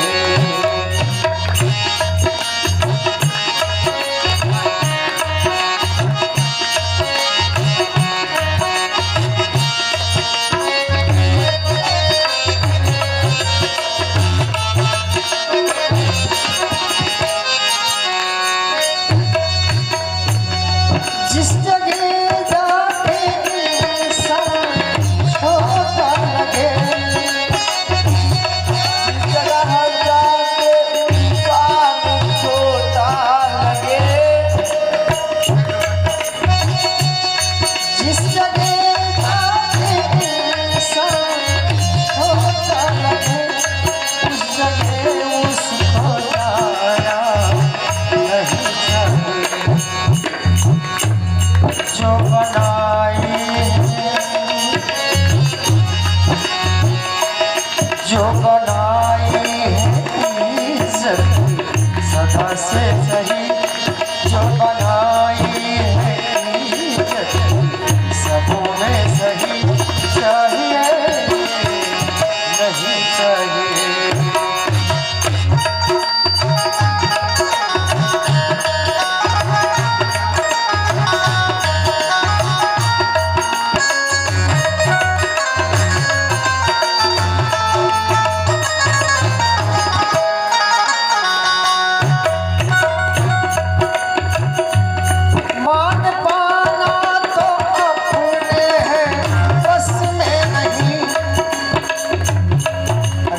को इज्जत पाना है तो अपने बस में नहीं। आप सम्मान देंगे तभी हम पाएंगे, लेकिन मान पाना तो अपने है बस में नहीं, करना सम्मान अपने ही बस में सदा। हम किसी का सम्मान करेंगे तभी करेंगे। पाना आपसे है और देना हमें है। पाना सम्मान अपने है बस में नहीं, मान देना सदा मेरे बस में ही है। मान कोई किसी का जो कर ना सके, मान कोई किसी का जो कर ना सके, मान किसी का घटाना नहीं चाहिए, नहीं चाहिए।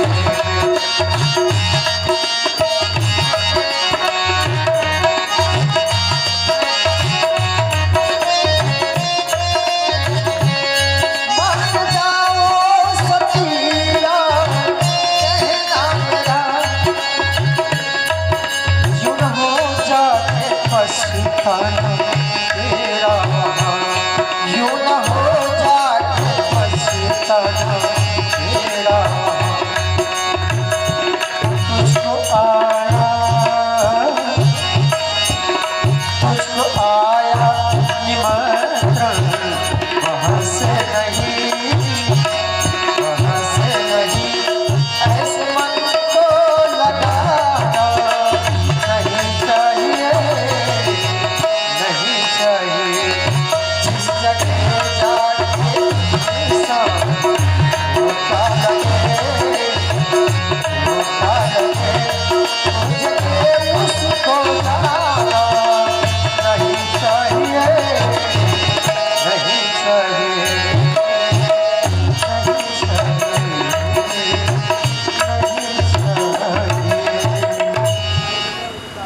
बोलो राधा रानी सरकार की जय हो। भक्त वत्सल भगवान की जय हो। भक्तों, माता सती हट कर गए, नहीं मानी और अपने मायके पिता महाराज दक्ष प्रजापति के यहाँ पहुंच जाती है। वहां पर होता क्या है कि माता तो मिलती हैं, लेकिन इनकी बहनें इनकी ठिठोलियां कर रही हैं। महाराज दक्ष भी देखकर कहते हैं कि ये तो शंकर से भी आगे हुई। कहने का मतलब कि शंकर जी तो बिना बुलाए ना आते, लेकिन ये तो बिना बुलाए ही चली आई। परंतु माता सती का मैका था, माता सती अपने मैके में मग्न थी। ये नहीं सोच रही थी कि मेरा कोई अपमान कर रहा है, मान कर रहा है। जो साथ माता के गण गए थे उनको खिला रही थी, पिला रही थी इधर उधर। लेकिन जब माता सती यज्ञ स्थल पर जाती हैं और देखती हैं कि मेरे पति का अपमान है, तो माता सती वहां पर क्रोधित हो जाती हैं। संत समाज कहते हैं कि हारी हारी निंदा सुने जुकाना, होय पाप गौबद्ध समाना। हारी माने भगवान, हारी माने पति, हारी माने गुरु, हारी माने बड़ा भाई। आप हारी का शब्द का कहीं पे प्रयोग कर सकते हो। बड़ा भाई भी भगवान होता है, पिता भी भगवान होता है, गुरु भी भगवान होता है। भगवान तो भगवान है ही है। निंदा पत्नी के लिए हरि भगवान है, पति ही भगवान है। पत्नी को कभी अपने पति की निंदा सुननी नहीं चाहिए, खुद तो कभी निंदा करना ही नहीं चाहिए, लेकिन अपने पति की निंदा नहीं सुनना चाहिए। यहाँ पर कवियों ने लिखा है कि अगर पति की कोई निंदा करता है तो पत्नी अगर कुछ बोल देती है तो उसमें कोई पाप नहीं है। अन्यत्र जगह पे बोलना वर्जित है। पत्नी माताओं के लिए कहीं पर बोलना का अधिकार नहीं है। लेकिन यहाँ पे कवियों ने लिखा है कि यहाँ पे अधिकार है। अच्छा, बोलना सबको कम चाहिए। क्यों? कि भगवान ने 2 कान सुनने के लिए दिए हैं, लेकिन बोलने के लिए मुंह एक दिया है। क्यों दिया है? कि सुनो ज्यादा लेकिन बोलो कम। बोलने से ही घर घर में झगड़ा है, बोलने से ही पिता पुत्र का झगड़ा है। बोलना बिल्कुल कम चाहिए, मतलब भर की बात बोलनी चाहिए, बीला बाजे के बोलना नहीं चाहिए। ज्यादा बोलने से फालतू विवाद ही होगा। अगर आप नहीं बोलेंगे तो अगला कहां तक बोलेगा? कभी बोल ही नहीं सकता, इसलिए कम बोलना चाहिए। एक माता जी थी यही उमरा के पास, वो डेली झगड़ा करती थी, गांव भर से, पूरे गांव से झगड़ा करती थी। उनका काम था सुबह उठ के झगड़ा करना, बिना झगड़ा किए दिन भर में वो बैठती नहीं थी। वहीं बगल पड़ोसी में एक बहू आई, उसने सुना कि 3 दिन आए हुआ, ये डेली बुढ़िया झगड़ा करती है, ये मेरे घर को गाली दे रही है, मतलब उसके ससुराल वालों का नाम लेके गाली दे रही। अब वो बोल नहीं रहे, तो बुढ़िया उनकी सास ने कहा कि बेटा इससे कोई लड़ नहीं पाता, तो उसने कहा हम लड़ूंगी, हम इनसे झगड़ा करोगे। तो सास ने कहा कि अभी कल की आई हो और तुम झगड़ा करोगे तो कितनी बेइज्जती होगी। उसने कहा आज हम लड़ जाएंगे, तुम शांत हो जाओ माता। गई छत पे से टिहुना दिखा दिया बूढ़ा को। अब बूढ़ा दिन भर लड़ी और उतर आई नीचे। फिर जैसे बूढ़ा शांत हुई, भाई कोई गलत चीज है तो निगाह आपकी वहीं पे जाएगी। अब बूढ़ा जब शांत हुई तो छत पर ही देख रही है, तो ऐसे छोटा सा डंडा लेके फिर इस तरह कर दिया। अब बूढ़ा फिर शाम तक परेशान। 10-11 बजे जब लेटने जाने लगी तो बूढ़ा जो टार्च लेके आई तो टार्च जला के ऐसे ऐसे उनके ऊपर 3 बार किया। बूढ़ा फिर लड़े, पूरी रात बूढ़ा झगड़ा किया, पूरा दिन आई आराम से सब लोग खाए। बूढ़ा सुबह शांत हो गई। उन्होंने कहा कि ऐसा क्यों किया? तो उसने कहा कि इसी तरह लड़ाई बंद होता है। तुम दिन भर बकबकाओ, मैं बोलूंगी नहीं, तो बोलना नहीं चाहिए। तो वहां पे सती ने जब अपमान अपने पति का देखा तो वो संभल ना पाई। उन्होंने अपना प्राण उसी हवन कुंड में चला दिया। जब सती भस्म होने लगी तो उन्होंने प्रभु का ध्यान किया कि मुझे अगले जन्म में आप ही पति रूप में मिलना। अब इधर जब माता सती भस्म हुई तो उधर प्रभु को थोड़ा सा एहसास हो गया। जब किसी पुत्र को कोई तकलीफ हो तो माँ को एहसास हो जाता है। आज भी हमारे तुम्हारे यहाँ भाई को एहसास हो जाता है, परिवार सगे संबंधियों को जो दिल से मानता है उसे एहसास हो जाएगा। उतने में गण पहुंचते हैं और बताते हैं कि माता सती ने अपनी देह का परित्याग कर दिया। अब भक्तों भगवान शंकर भोलेनाथ लाल पीले, मालूम पड़ रहा कि पृथ्वी उलट पलट जाएगी। वहां से नंदी अन्यत्र सब लोग आए और यहाँ पर जब भोलेनाथ ने देखा कि माता सती ने अपने शरीर भस्म कर दिया तो भोलेनाथ माता सती को लेकर, उनकी लाश को लेकर दौड़ते हैं। देवता लोग घबरा जाते हैं। पूरे देवमंडल में खलबली मच गई कि अब देखो पृथ्वी पर क्या होता है। इतने में विष्णु ने सुदर्शन मंगाया और सुदर्शन से कहा कि जाओ इस सती की लाश के 51 टुकड़े करना। माता सती की लाश भोलेनाथ हाथ में लिए दौड़ रहे हैं और सुदर्शन चक्र आया, माता सती के शरीर का 51 टुकड़ा किया। वही आज 51 पीठ के नाम से प्रसिद्ध है। जब 51 टुकड़ा कर दिया तो सब देवता प्रकट हुए और भोलेनाथ से कहा कि हे प्रभु, जो लिखा था वही हुआ, इसमें किसी का दोष नहीं है, शांत हो जाओ। विष्णु भगवान आए, विष्णु भगवान ने आराधना की कि हे भोलेनाथ तुम शांत हो जाओ। विष्णु भगवान के कहने पर भोलेनाथ शांत हुए। तब विष्णु भगवान कहते हैं कि हे भोलेनाथ, शांत तो हो गए, परंतु ये जो यज्ञ का प्रोग्राम है ये पूर्ण नहीं होगा तो बहुत पाप होगा। भोलेनाथ ने कहा कि करें यज्ञ अपनी, मुझसे क्या मतलब। विष्णु भगवान ने कहा कि हे देवाधिदेव महादेव, ये यज्ञ कैसे पूर्ण होगी भाई, यज्ञ में मेन राजा दक्ष प्रजापति ही तो है। अरे बिना दूल्हे की कौन सी बारात, महाराज दक्ष प्रजापति ही ने यज्ञ करवाए हो, वो जीवित नहीं है, उनको तुम्हारे गणों ने मार दिया। शंकर जी ने नहीं मारा था, गणों ने मारा था महाराज दक्ष को, वो जीवित है नहीं तो यज्ञ पूर्ण कहां से होगी। तो बोले फिर क्या उपाय है, तो बोले कि इसको श्राप है कि बकरे की तरह बड़बड़ करता रहेगा, इसको बकरे के असरी लगा के इसे जीवित कर दो।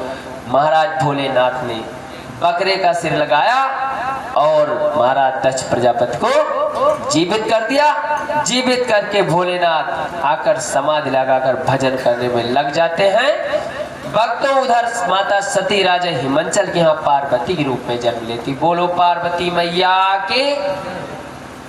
पार्वती धीरे धीरे सयानी हो रही हैं। उधर नारद पर्वत राजा हिमांचल के यहाँ जाते हैं और नारद ने कहा कि हे राजा हिमांचल, तुम्हारी पुत्री सयानी हो गई है। इनको बड़ी लगी रहती थी कि किसकी पुत्री सयानी हुई, किसके बेटा सयाना हुआ, नारद भगवान का एक काम था।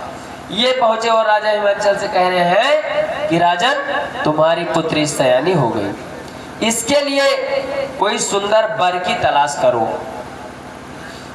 राजा हिमांचल ने कहा कि कोई सुंदर वर मिले तो मैं शादी करने को तैयार हूं।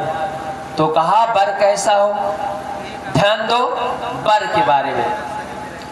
लड़की का विवाह कैसे वर से करना चाहिए, ध्यान दो, आप लोग सोचिए। मतलब समझदार से या धनवान से, उत्तर दीजिए आप लोग। विवाह धनवान से करना चाहिए या समझदार से, बोलिए चाचा। समझदार से। धनवान रहते हुए अगर समझदार नहीं है तो धन को बर्बाद कर देगा, लेकिन अगर गरीब है समझदार है तो धन को बना लेगा। ना बर सुंदर चाहिए ना बर खराब चाहिए। लड़की का विवाह एक सुंदर बर, कहने का मतलब अपनी लड़की के योग्य पर हो। सांवली है लड़की तो सांवला बर हो, गोरी लड़की है तो गोरा बर हो, छोटे कद की है तो छोटे कद का हो। मतलब अपनी लड़की के योग्य बर ढूंढना चाहिए, लेकिन समझदार। कभी पूर्णमासी का विवाह नहीं करना चाहिए। पूर्णमासी ऐसी होती है जो बहुत बड़ा हो गया, वो घटने से वो बढ़ेगा नहीं। जिसके यहाँ 4 बोलोरो है 10 बोलोरो नहीं होगी, वो एकाएक मतलब कबाड़े में जाएगी। और जिसके यहाँ 1 बाइक है उसके यहाँ बोलोरो आ सकती है। कहने का तात्पर्य कि परिवार के साथ विवाह करना चाहिए, पूर्णमासी के साथ कभी लड़की का विवाह नहीं करना चाहिए। वर कैसा होना चाहिए, ABCDEF। ध्यान दीजिए माताओं, कैसा होना चाहिए, ABCDEF, 4 चीज। ए से एज, लड़के की एज क्या है, मेरी लड़की के समकक्ष है, 1-2 साल बड़ा होना चाहिए। अब ये नहीं कि लड़की भी पहले कहते थे कन्या से बरदून। अरे मैं क्या बताऊं, 20 साल की लड़की तो 40 साल का लड़का, कौन सी शादी थी, कन्या से बरदून। ऐसा नहीं है, 2 साल बड़ा हो, ज्यादा से ज्यादा 3 साल बड़ा हो, उससे ज्यादा बड़ा होना नहीं चाहिए। वैसे कहा जाता है कि कन्या से पर 1 साल का बड़ा होना चाहिए, बस उसी साल का लड़का भी हो लड़की भी हो, लेकिन लड़की से लड़का उम्र में ज्यादा हो, चाहे 1 ही दिन का हो।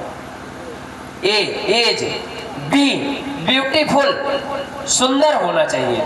सुंदरता में बहुत कुछ आता है, गोरा ही सुंदर नहीं होता कि गोरा ही सुंदर होता है। ब्यूटीफुल, हर चीज में सुंदर, हाथ पैर सुंदर हो, शरीर सुंदर हो, चेहरा सुंदर हो। भाई लड़की बहुत सुंदर है और लड़का आप कुदरूप के साथ शादी कर दिया तो अब भी तो गड़बड़ है।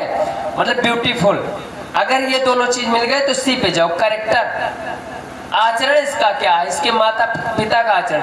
लड़की का विवाह करने के पहले लड़के के विवाह में तो जरूर जान लेना चाहिए कि मतलब जो बहू आएगी इसकी माँ का आचरण क्या है, निश्चित जान लेना चाहिए। अगर लड़के की शादी करो और लड़की बहू की माँ का आचरण नहीं समझती हो तो समझो कि घर बेगाना है। जिस तरह माँ उसी तरह लड़की, ये बहुत चुपके से समझ लेना चाहिए कि जो हमारे लड़के की शादी कर रहा है इसकी माँ कैसी है।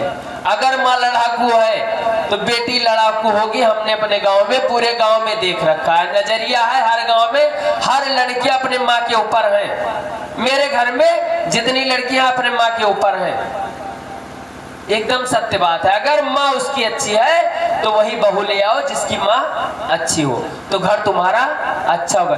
लेकिन उसके साथ सास को भी अच्छी होना चाहिए। ये नहीं कि गौ को ला के कुतिया के साथ बैठा दिया तो गौ रह जाएगी, नहीं। अच्छा, एक चीज और ध्यान दीजिए, कहानी आगे। एक माता जी आई और बोले कि हमारे घर में बहुत झगड़ा होता है। आप लोग ध्यान दीजिए, बहुत मार्मिक चीजें। तो हमने कहा कि रोटी बनाती हो तो पहली रोटी किसको खिलाती हो? तो बोली अपने स्वामी को। तो हमने कहा अच्छा, कहीं दूसरी? तो कहीं देवरान जेठान को। हम कहा तीसरी? कहीं खुद खाती हूँ। तो हम कहा तुम्हारे घर में तो झगड़ा होगी। कहीं क्यों? हम कहा पहले रोटी होती है गाय की। अरे भाई, मालिक गाय हो गया, मालिक जो है मर्द है घर का, वो गौ हो गया। और दूसरी रोटी होती है कौवा की। तुम्हारी देवरानी जेठानी रोटी खा रहे, कौवा की कौ लड़ेंगी, और तुम खा रहे हो कुतिया की रोटी, तो तुम्हारे घर में झगड़ा अवश्य होगा। इसलिए माताओं याद रखना, पहले 3 रोटी छोटी छोटी बनाओ।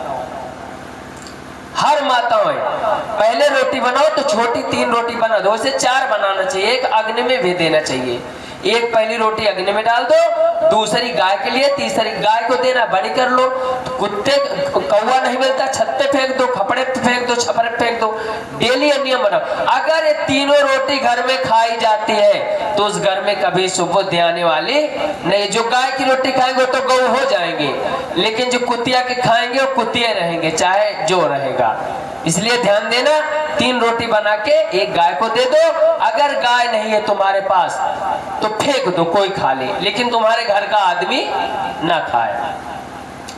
तीसरा कैरेक्टर, सी से कैरेक्टर। अब डी धनवान, मतलब डी से धनवान कितना है। अरे भाई, धनवान का मतलब डिग्री। आप लोग फिर वही धन में गए, डिग्री। धनवान का मतलब डिग्री इसकी क्या है। बिटिया हमारी बीएससी कर रही है, ऐसा तो ना हाई स्कूल पास हो ये तो भी तो काम गड़बड़ है। तो लड़की के हिसाब से लड़के की डिग्री क्या है। अगर डिग्री सही है तो सही है। एजुकेशन, इसके पास शिक्षा क्या है। अगर सब ठीक है तो यह फिट कर दो, और नहीं ठीक है तो यह फेल कर दो। अगर ये सब ABCD E तक सही है तो यह से फिट कर दो, अगर नहीं सही है तो यह से ही फेल कर दो। बर ऐसा होना चाहिए। और 7 लक्षण बर के होने चाहिए। बर के 7 लक्षण होने चाहिए। कौन कौन? बर जो है खानदान कुल अच्छा हो, दूसरा शील स्वभाव का हो, तीसरा अनाथ ना हो, सनाथ हो, मतलब माता पिता हो। अगर अनाथ है तो उसके साथ लड़की का विवाह करने से बहुत परेशानी होगी, तुमको ही झेलना होगा।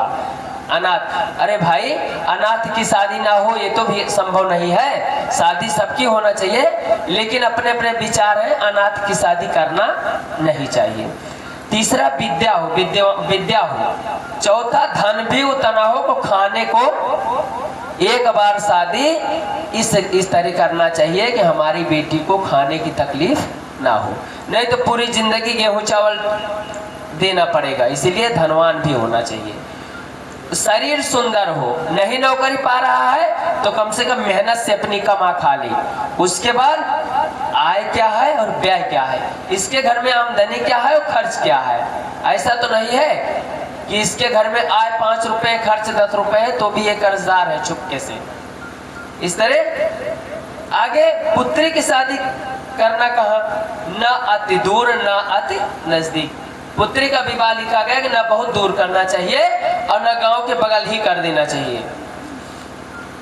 कलयुग में कैसे विवाह होते हैं, धन हो, पक्का घर हो, सुंदर हो, धन हो, पक्का घर हो, सुंदर हो, लड़का हैंडसम हुआ, चंचल हुआ, चाहे वो चोरे हुए, इस तरह का विवाह आप ढूंढ जाते।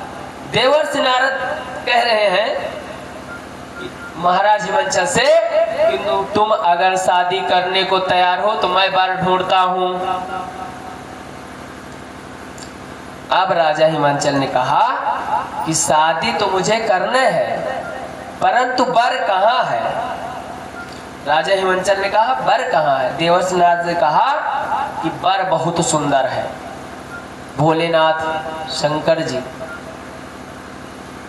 उधर राजा हिमांचल के यहाँ शादी की तैयारी होने लगी। जब नारद ने वर बता दिया तो हिमांचल के यहाँ तैयारी, जैसे हमारे आपके यहाँ जब शादी ढूंढने लगते हैं तो थोड़ा थोड़ा तैयारी किया जाता है कि तैयारी किए रहो, शादी मिल जाएगी, तुरंत निपट जाए। अब यहाँ नारद आते हैं भोलेनाथ के पास, कहते हैं तुमको विवाह करना होगा। भोलेनाथ तैयार नहीं होते हैं कि मैं विवाह नहीं करूंगा। तो कहा जाता है कि विष्णु भगवान आकर प्रकट होते हैं और कहते हैं कि हे देवाधिदेव महादेव, तुम शादी कर लो। शंकर भगवान ने कहा अगर तुम्हारा ये आदेश है तो कर लेता हूं। कहने का तात्पर्य कि भोलेनाथ ने कहा कि अगर तुम्हारा ही आदेश है तो मैं शादी करने को तैयार हूं। भोलेनाथ ने कहा क्या विवाह करना जरूरी है। विष्णु से कहा कि विवाह करना क्या जरूरी है, जरूरी तो नहीं है। तुलसीदास जी कहते हैं कि विवाह करना भी जरूरी है। लिखा तुलसीदास ने विवाह भी करना जरूरी है। अब विवाह करना क्यों जरूरी है, इसके कई कारण हैं।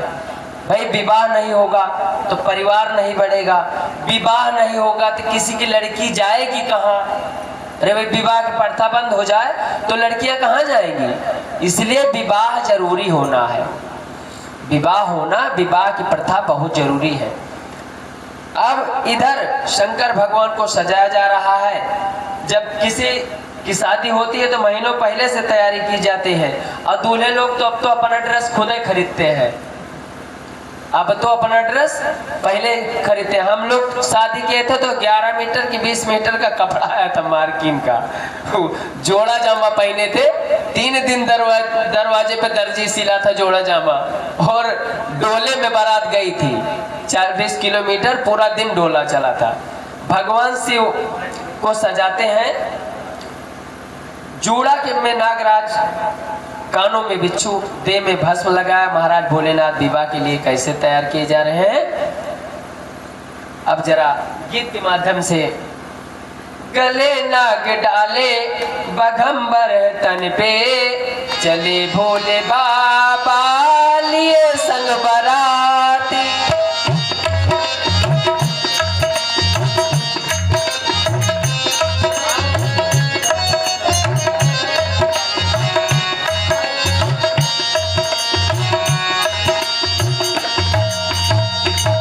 गले नाग डाले बघम्बर तन पे, चले भोले बाबा लिए संग बराती।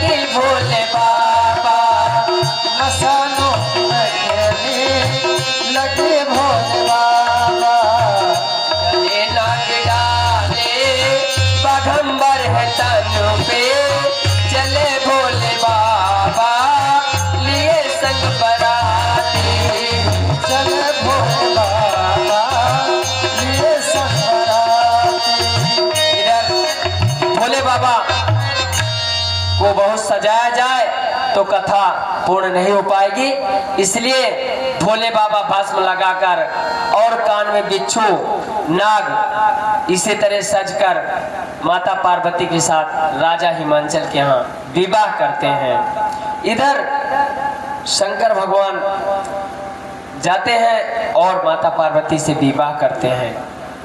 बोलो शंकर भगवान की, बोलो पार्वती माता की। चलिए आगे की कथा। एक बार एक नाथ जी नाम के एक ब्राह्मण थे। वो एक दिन गंगोत्री में पानी भरे और रामेश्वर नाथ के लिए जल चढ़ाने जा रहे हैं एक नाथ महाराज जी। तो रास्ते में एक गधा प्यास से तड़प रहा है। क्या देखते हैं कि एक गधा प्यास से तड़प रहा है। तो एक नाथ जी ने उस गधे को वो जल पिला दिया। देखिए भक्तों, वो जा रहे हैं जल रामेश्वर नाथ चढ़ाने, लेकिन जब गधा प्यासा है तो उन्होंने वो जल को गधे को पिला दिया और भगवान प्रकट हो गए और बोले, क्या चाहते हो? भगवान पर विश्वास करके कोई भी काम करोगे तो अवश्य भगवान प्रकट होंगे। भाव के साथ। मत हो न मन बावरे उदास कि समय जरूर आएगा।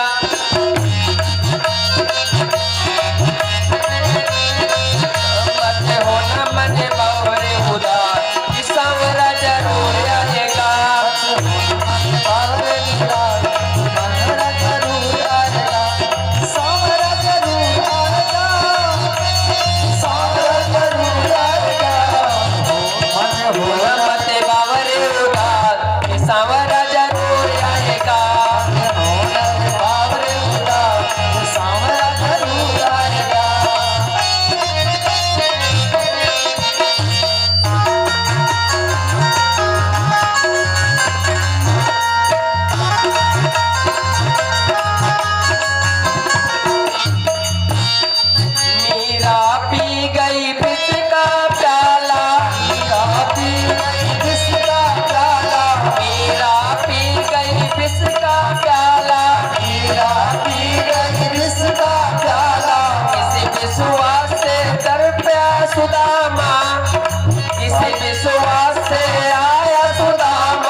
कृष्ण गोविंद हरे मुरारी, हे नाथ नारायण वासुदेवा। कृष्ण गोविंद हरे मुरारी, हे नाथ नारायण वासुदेवा। हे कृष्ण गोविंद हरे मुरारी, हे नाथ नारायण वासुदेवा। कृष्ण गोविंद हरे मुरारी,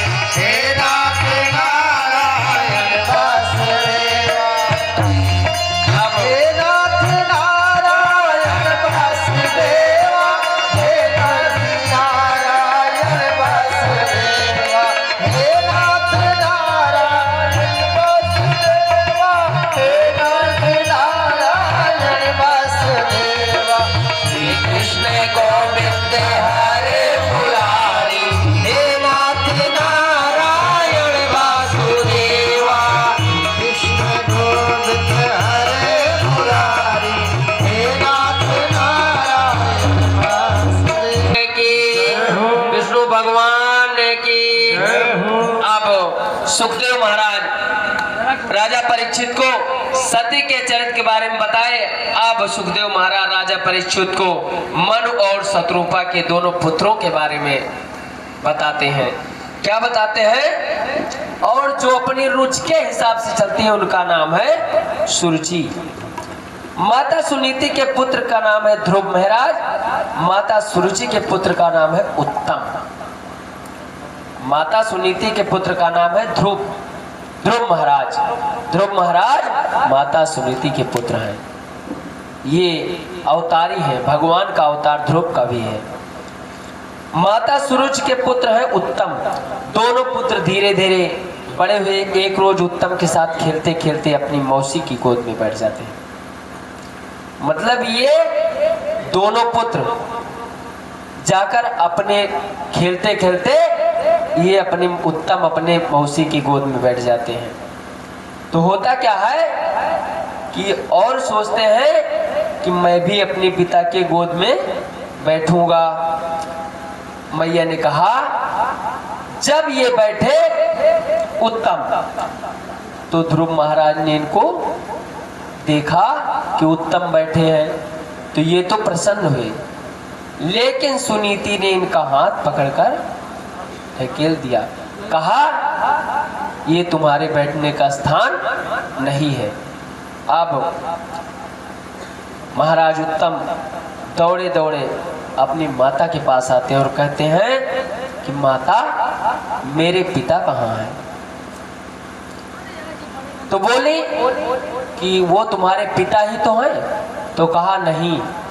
मौसी ने कहा कि ये तुम्हारे पिता नहीं है, तुम इनकी गोद में बैठने के योग्य नहीं हो। अब महाराज रोने लगते हैं। रोते रोते ध्रुव महाराज अपनी माँ के पास आए और अपने पिता की गोद में न बैठने के कारण ध्रुव महाराज रो रहे हैं। ध्रुव ने कहा मैया मैं मौसी के पास गया और पिताजी के गोद में बैठना चाहा, मौसी ने मुझे डांट कर भगा दिया। अब मैया सुनीति ने कहा बेटा अगर तुमको बैठना है तो तुम कोशिश करो कि तुम भगवान की गोद में बैठो। कहने का तात्पर्य माता ने कहा कि अगर तुम्हें बैठने की शौक है तो ईश्वर की गोद में बैठो और उन्हीं की गोद में बैठने की कोशिश करो। ध्रुव ने कहा माता भगवान कहाँ मिलेंगे? ध्रुव ने कहा कि माता भगवान कहाँ मिलेंगे? तो मैया सुनीति ने कहा कि इसके लिए एकांत चाहिए, भगवान के मिलने के लिए एकांत चाहिए। हाँ भक्तों ये भी ध्यान रखिए, भगवान सबको मिल सकते हैं, ऐसा कोई नहीं है जिसको भगवान नहीं मिल सकते। केवल हम आप उस तरह बैठ नहीं पाते, तपस्या नहीं कर पाते, और भगवान हमको तुमको भी अवश्य मिलेंगे। ऐसा नहीं कि ईश्वर नहीं मिलेंगे, लेकिन कारण है कि हम आपको न विश्वास है। हनुमानगढ़ी पे आते हैं, विश्वास नहीं कि हनुमानगढ़ी पे हनुमान जी मिलेंगे, मतलब इतना विश्वास है कि हनुमान जी का पूजा करो, मांगो, हो सकता है दे दे, लेकिन क्लियर नहीं है कि दे देंगे। अगर आप श्रद्धा पूर्वक, ये तो महान पीठ है, यहाँ पे तो प्रभु का हनुमान जी का स्थापना हुई है, जहाँ कुछ ना हो एक कंकड़ हो वहाँ बैठ जाओ जाके और भगवान मान के श्रद्धा से बैठ जाओ, वहाँ भगवान प्रकट हो जाएंगे। नरसिंह भगवान, आगे कथा में नरसिंह भगवान खंबे से पैदा हुए हैं। भगवान का कहीं स्थान नहीं है, भगवान हर जगह मिलेंगे, केवल श्रद्धा भाव के साथ उनका बैठकर तपस्या करना चाहिए। अब उन्होंने कहा एकांत चाहिए, एकांत में भजन करने से भगवान मिलेंगे, भक्त के पास भगवान अवश्य आते हैं। जंगल में जो जीव भजन करता है भगवान एक दिन जरूर उसको मिलते हैं, ये उनकी माता ने कहा। तो उन्होंने कहा माता अगर चाहे तो पुत्र को कुछ भी बना सकते हैं।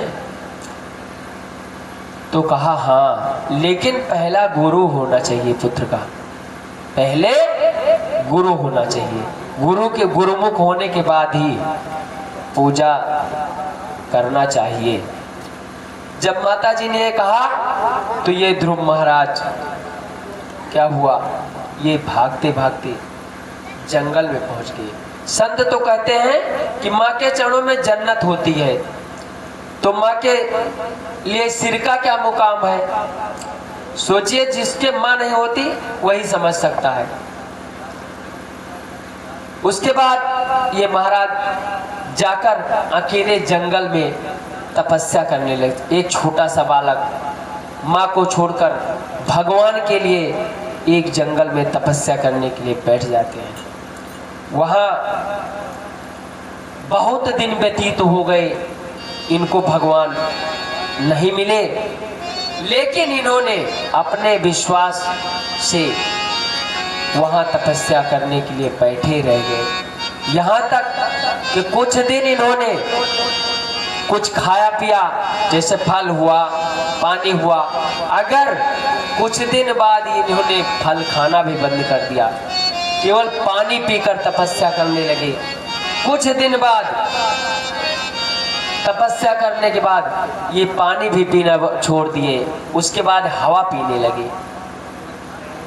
जब ये हवा पीने लगे तो देवताओं में खलबली मच गई। कुछ दिन बाद ये हवा भी बंद कर दिए पीना, एकदम शांत बैठ गए। तब देवताओं में खलबली। पहले इंद्र भगवान ज्यादा परेशान होते हैं। जब कोई तपस्या करता है तो इंद्र पहले परेशान होते हैं। जैसे समुद्र मंथन था तो इंद्र को ऐरावत हाथी मिली थी, इंद्र को ऐरावत हाथी मिली थी। लेकिन जब कन्हैया जी मथने लगे दही तो इंद्र उतना खुश हुए थे जितना ऐरावत हाथी पाने की बात हुए थे। उनको यह पता लगा, सोचने लगे कि अब कान्हा भी दही मथ रहे हैं, इसमें भी मंथन हो रहा है। एक बार मंथन हुआ तो हाथी मिली, अब दूसरी बार ये दही मथ रहे हैं, हो सकता है इसमें भी कुछ मिले। तो जहां लालच में भी इंद्र आगे, डर में भी इंद्र आगे। कहीं तपस्या हुई कि इंद्र भगवान तुरंत हकबकाए कि मेरा इंद्रासन न चला जाए। अब इंद्र भगवान बहुत परेशान है कि अब तो ये मेरा इंद्रासन न छीन ले। पूरे नभमंडल में खलबली मच गई। उसके बाद भगवान को प्रकट होना पड़ा। भगवान को प्रकट होना, भगवान आए और खड़े हुए। जब भगवान खड़े होते हैं तो ध्रुव महाराज आंखें मूंद कर बैठे हैं। अब ध्रुव महाराज को भगवान देख रहे हैं और भगवान को ध्रुव महाराज, ना भगवान देख रहे हैं ध्रुव को, ना ध्रुव देख रहे हैं भगवान को, दोनों आंख मूंद कर खड़े हैं। उसके बाद भगवान ने आंख खोला तो ध्रुव महाराज को देखा। ध्रुव महाराज ने नेत्र बंद करके तपस्या कर रहे हैं। यह तपस्या 6 महीने तक चल रही है। देवताओं को सांस लेना दुर्लभ हो गया ध्रुव महाराज की तपस्या से। अब विष्णु नारायण तो आके खड़े हैं, सारे नभमंडल के देवता चारों तरफ खड़े हैं। देवता हरि का नाम ले रहे हैं और कह रहे हैं ऊपर से कि हे हे प्रभु, कोई उपाय करो, नभमंडल में सांस लेना दुर्लभ हो गया है। सोचिए भक्तों कि अगर कोई तपस्या करे तो नभमंडल में खलबली मच जाएगी, तो जिस तपस्या के लिए आदमी बैठेगा वो अवश्य पूर्ण होगा। देवता भी परेशान होते हैं। देवताओं को परेशान करना है तो खूब तपस्या करो, परेशान होके प्रकट हो और हमको तुमको अपना मन चाहा। लेकिन उसमें भी देवता भगवान देते हैं तो भगवान तुम्हारे ही तो हैं, नहीं अकेले हमारे भी तो हैं। अगर मेरी राजगद्दी मांगोगे तो कहाँ देंगे? ऐसा कुछ भगवान से मांगना नहीं चाहिए जो मिलने लायक ना हो।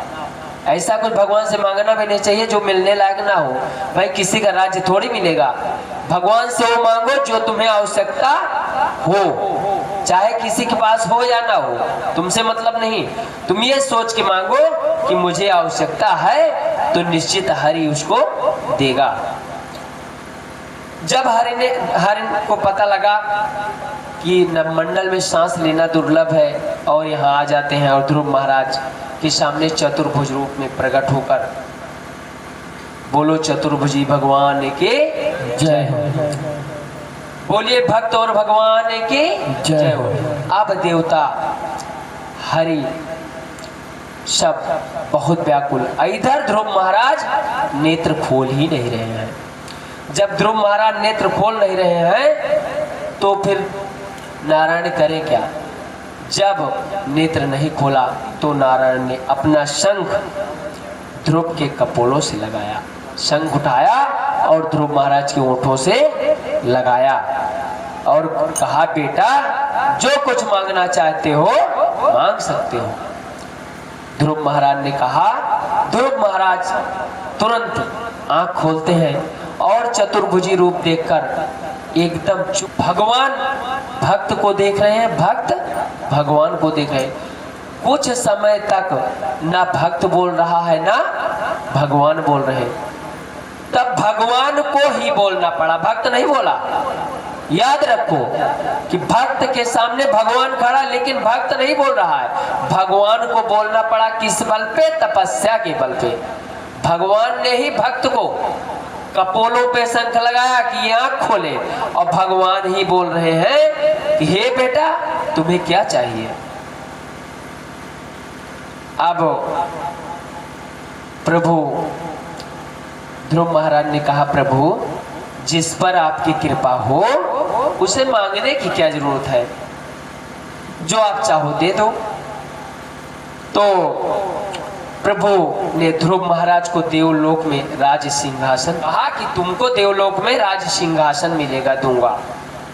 अब तो ध्रुव वहां से अंतर ध्यान हो जाते हैं और दौड़कर अपनी घर माता पिता के पास जाते हैं, पहुंचते हैं। क्यों?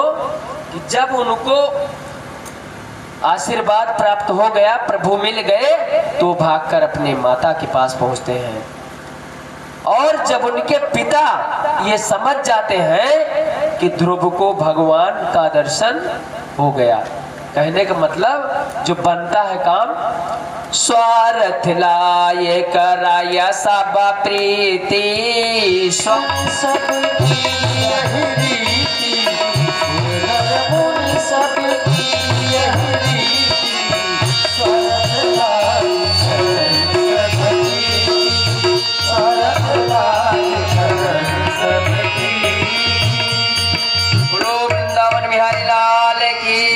ध्रुव महाराज की उनके पिता को यह पता लग गया कि ध्रुव को वरदान मिला, तो वो रथ को सजाकर मंगाते हैं। प्रभु की कृपा हुई, कुछ वर्ष इन्होंने राज सिंहासन का सुख, राज का सुख भोगा और लालन पालन किया।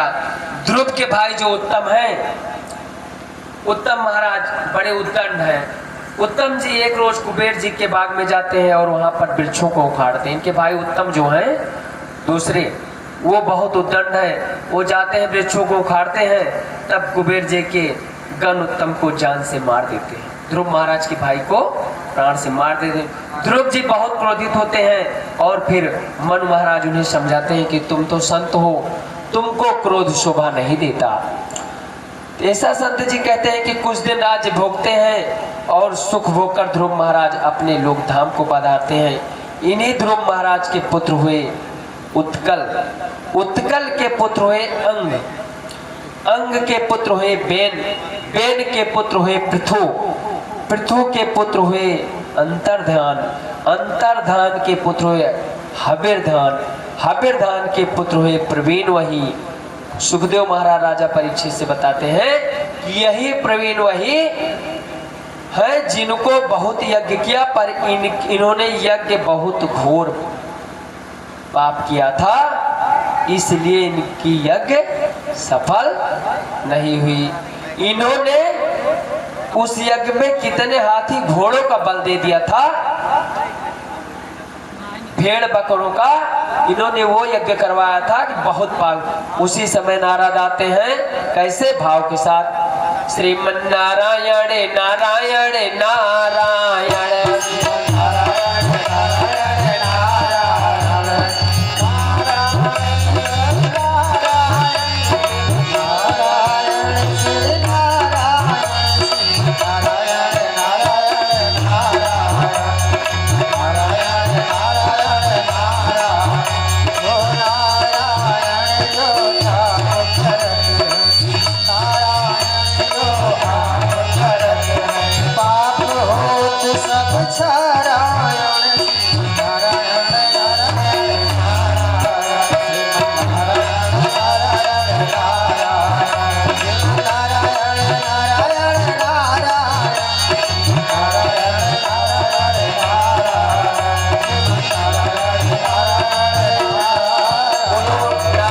भगवान की जय हो। अब यहीं पे कथा को विराम देते हुए आगे की ओर अग्रसर होते हैं।